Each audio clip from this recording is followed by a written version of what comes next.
Hello everyone, welcome to the channel Tejaswi Bandra. First అందరికీ happy Vinayaka Chavithi. Vinayaka Chavithi మీరు ఎలా సెలబ్రేట్ చేసుకున్నారు, అలాగే మీ ఇంట్లో ఎంతమంది బుజ్జి వినాయకులని అలాగే పెద్ద వినాయకుల్ని పెట్టుకున్నారో కమెంట్ చేయండి. మా ఇంట్లో అయితే సింపుల్గా వినాయక చవితి ఇలా సెలబ్రేట్ చేసుకున్నాము, చూసేయండి.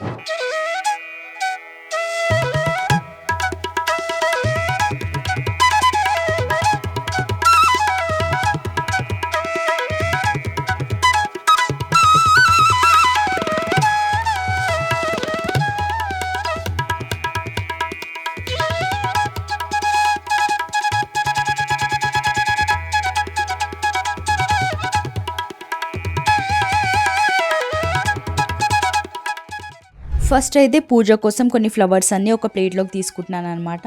ఫ్లవర్స్ మాత్రం చాలా కలర్ఫుల్గా అనిపిస్తున్నాయి. అలాగే పూజకు కావాల్సిన కొన్ని తమలపాకులు, సీతాఫల్, గరక, బిల్వ ఆకు అలాంటివి కొన్ని అన్నీ తీసుకుంటున్నాను అనమాట. గరక అనేది తప్పకుండా వినాయక చవితికి వినాయకుడికి సమర్పించాలి. అలాగే చెరుకుని తీసుకుంటున్నాను అనమాట. ఇవన్నీ మధ్యలో డిస్టర్బ్ అవ్వకుండా ఉండాలని ఫస్టే అన్నీ సెట్ చేసుకొని పెట్టుకుంటున్నాను. ఇప్పుడైతే దేవునికి నైవేద్యం పెట్టడానికి నేను పాయసం ప్రిపేర్ చేసుకుంటున్నాను. నార్మల్గా అయితే సేమియా పాయసం పాలతోటి అట్లా చేసుకుంటారు కదా. ఇప్పుడు నేను ఏంటంటే పిండితోటి ఇట్లా సేమియా టైప్ చేస్తారనమాట. దాంతో నేను ఇప్పుడు సేమియా పాయసం ప్రిపేర్ చేసుకుంటున్నాను. బెల్లంతో చాలా టేస్ట్ ఉంటుంది, తప్పకుండా ఇలాంటి ట్రై చేయండి. ఫస్ట్ అయితే ప్యాన్ పెట్టుకొని అందులో కొంచెం నెయ్యి వేసుకొని డ్రై ఫ్రూట్స్ని మంచిగా ఫ్రై చేసుకొని పక్కకు పెట్టుకోవాలి. దాని తర్వాత దాంట్లోనే ఒక 1.5 కానీ 1 గ్లాస్ కానీ వాటర్ వేసుకొని దాంతోపాటు కొంచెం మన టేస్ట్కి తగ్గట్టు బెల్లం వేసుకొని కొంచెం మంచిగా కలుపుకోవాలి. అది కొంచెం మరిగిన తర్వాత మనం ఆల్రెడీ పిండితోటి సేమియా ప్రిపేర్ చేసుకున్నాం కదా, దాన్ని ఒక్కసారి వాటర్లో డిప్ చేసి అవి పాకంలో వేసేసేయాలన్నమాట. వేసినాక అది కొంచెం సేపు ఉడకాలి, పిండి కదా, కొంచెం సేపు ఒక 5 to 10 minutes అట్లా ఉడికిన తర్వాత అది వేసినాక కొంచెం కంటిన్యూస్గా కలుపుతూ ఉండండి, ఎందుకంటే ఉండలు కట్టకుండా. దాని తర్వాత కొంచెం మనం ఇలాచి పౌడర్ వేసుకొని మంచిగా కలుపుకొని లాస్ట్కి దిప్పే ఒక 2 minutes ముందు దాంట్లో కొన్ని పాలు ఒక 1/2 కప్ కానీ ఒక 1 కప్ కానీ అట్లా పాలు పోసుకొని మంచిగా ఒకసారి మంచిగా కలుపుకొని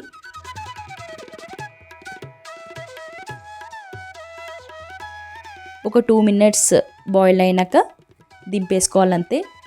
చాలా టేస్ట్గా ఉంటుందండి పాయసం అయితే, చాలా డిఫరెంట్గా కూడా ఉంటుంది అనమాట. తప్పకుండా ఈ వీడియో తర్వాత నెక్స్ట్ వీడియోలో నేను ఆ వీడియో అప్లోడ్ చేస్తాను, తప్పకుండా మీరు చూడండి. చాలా బాగుంటుంది సేమియా మాత్రం. ఇప్పుడు మన సేమియా అనేది ప్రిపేర్ అయిపోయింది. పైన కొంచెం డ్రై ఫ్రూట్స్ తోటి గార్నిష్ చేసుకొని పక్కకు పెట్టుకోవాలి. ఇప్పుడు మన వినాయకుడికి ప్రసాదం రెడీ అయిపోయింది అనమాట.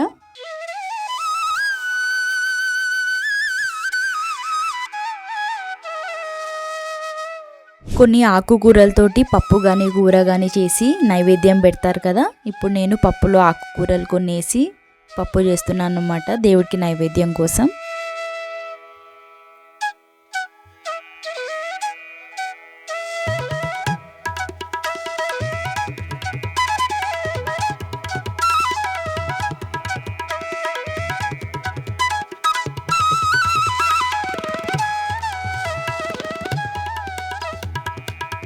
ఇక్కడ నేను వినాయకుడిని పెట్టే దగ్గర చిన్నగా సింపుల్గా డెకరేషన్ చేసుకున్నాను అనమాట.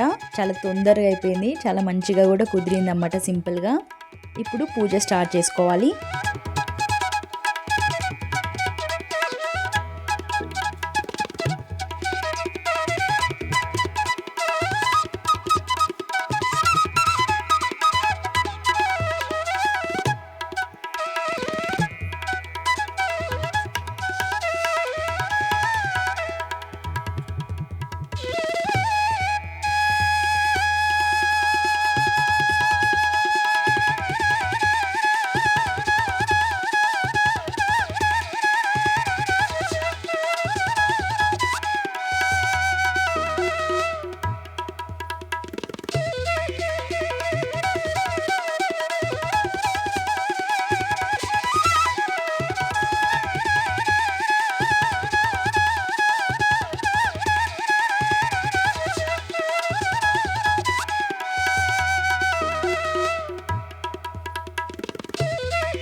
ఇప్పుడే వినాయకుడి పూజ కంప్లీట్ అయిపోయిందనమాట. దాని తర్వాత దేవుడికి బెల్లంతో పాయసం చేశాను కదా, ఇప్పుడు నైవేద్యం పెడుతున్నాను అనమాట.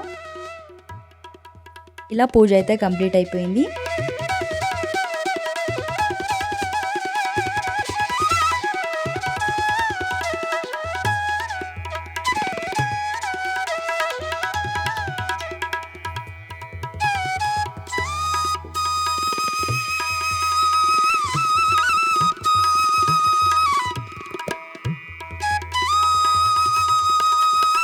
ఇదండి మా ఇంట్లో సింపుల్గా వినాయక చవితి సెలబ్రేషన్స్ ఇలా చేసుకున్నాము. మీకు ఈ వీడియో నచ్చినట్టయితే తప్పకుండా లైక్ చేయండి, షేర్ చేయండి, సబ్స్క్రైబ్ టు మై ఛానల్ అండి. Thank you. మళ్ళీ నెక్స్ట్ నిమజ్జనం వీడియోతో మీ ముందుకు వస్తాను. Thanks for watching.